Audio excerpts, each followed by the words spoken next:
Today we're going to talk about returning to the gym after a back issue, giving you some tips and pointers and many of the questions that I get asked on a daily basis.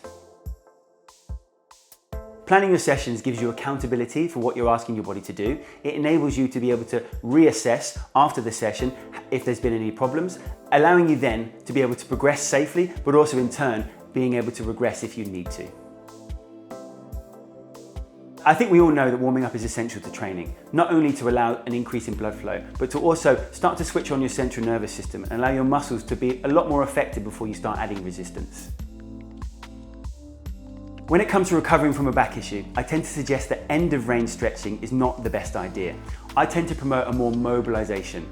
Mobilization is the movement that happens before a stretch begins. This enables you to be a little bit more careful and take care with the deeper, more delicate structures underneath, as you're not always aware what you're doing to them when you're stretching.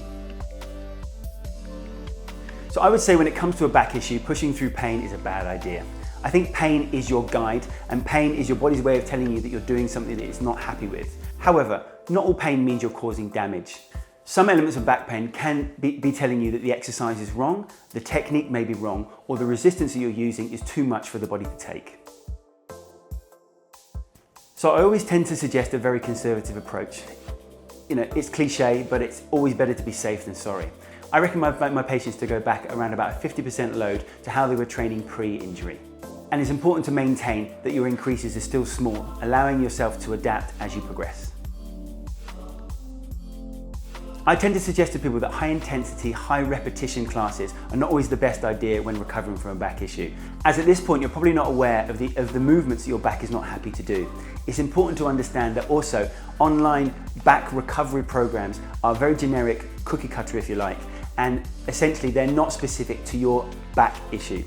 I think it's really important, if you're concerned, to speak to a healthcare professional to enable them to give you a tailored program that not only avoids aggravating your back, but also enables to assist in your recovery process.